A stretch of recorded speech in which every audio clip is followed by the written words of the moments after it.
देख रहे हैं ग्लोबल i3 न्यूज तीसरी नजर।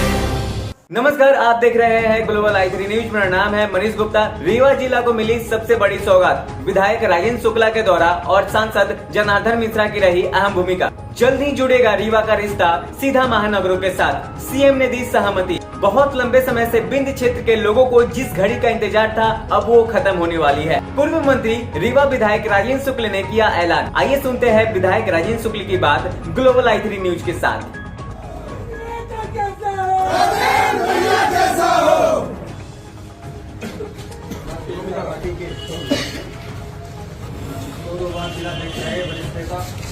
आदरणीय विद्या प्रकाश श्रीवास्तव जी,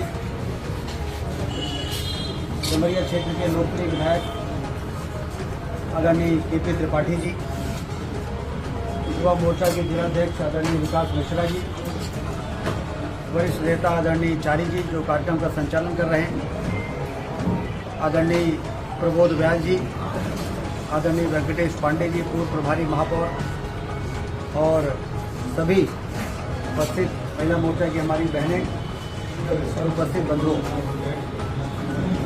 मुझे बड़ी खुशी है कि एक बड़ी उपलब्धि जो रीवा को मिली है वो उसको लेके आज सब लोग उत्साह से भरे हुए हैं। मैं मुख्यमंत्री शिवराज सिंह चौहान जी को धन्यवाद देता हूँ,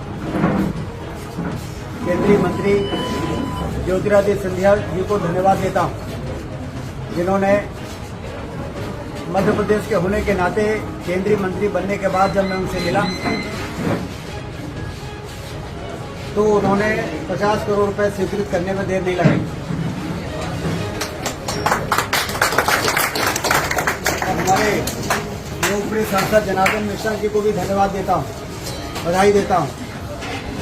तो उन्होंने दिल्ली में बैठ के और यहाँ से जो कुछ हो रहा था उस पर नजर बनाए हुए थे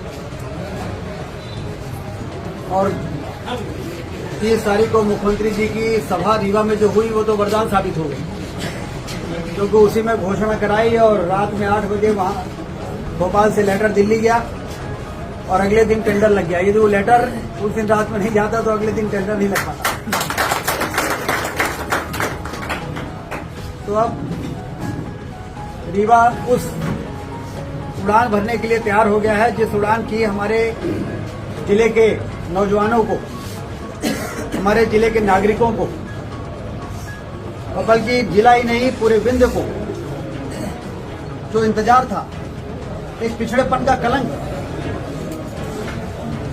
क्योंकि सिंचाई की नहरें भी नहीं बनी थी, सड़कों की हालत भी इतनी बदतर थी कि रीवा से इलाहाबाद जाना, रीवा से बनारस जाना, रीवा से सतना जाना, रीवा से सीधी जाना, रीवा से गोविंदगढ़ शहडोल जाना पहाड़ चढ़ने के बराबर रहता।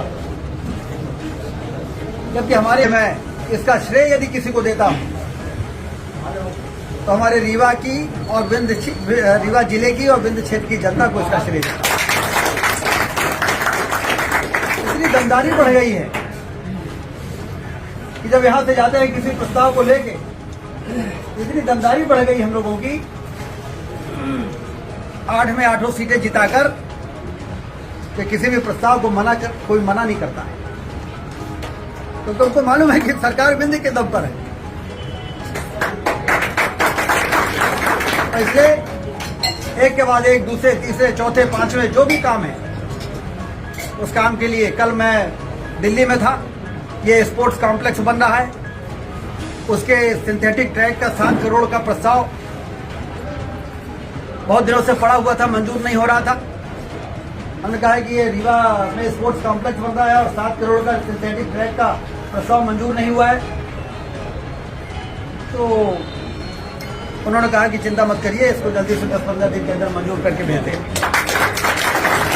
ये कोई हमारी ताकत थोड़ी है, ये ताकत उस बड़े समर्थन की है जो आप लोगों ने भारतीय जनता पार्टी को जिताकर जो समर्थन दिया, उससे इतनी बड़ी ताकत पैदा हो गई है कि अब विंध्य क्षेत्र के विकास के लिए, रीवा जिले के विकास के लिए जब भी कोई प्रश्न हो जाता है तो उसको तुरंत स्वीकार कर लिया जाता है।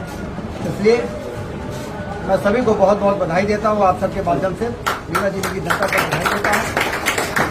इसी प्रकार से हम लोकतंत्र को वरदान बनाते रहेंगे। लोकतंत्र को अभिशाप और वरदान बनाने में थोड़े अंतर होता है। जब बाण सागर का बांध का काम बंद पड़ा था तो वो अभिशाप था, और बाण सागर के बांध का काम पूरा करा के सिंचाई की नहरों से पानी खेतों में पहुंच गया, ये वरदान है। नेताओं की थोड़ा सा ढिलाई अभिशाप बन जाती है, और नेताओं की सक्रियता वरदान बन जाती है। जिस तरह से मुख्यमंत्री जी और ज्योतिरादित्य सिंधिया जी ने और हमारे सांसद जी ने प्रयास किया और यहाँ के जो प्रस्ताव पड़े हुए थे उसको तेजी के साथ धक्का देने में जोर लगाया, तो उसका ये परिणाम रहा कि आज हम लोग सिर ऊंचा करके कहते हैं कि अब हमारे रीवा हवाई अड्डे के निर्माण का काम शुरू हो गया है। और जल्दी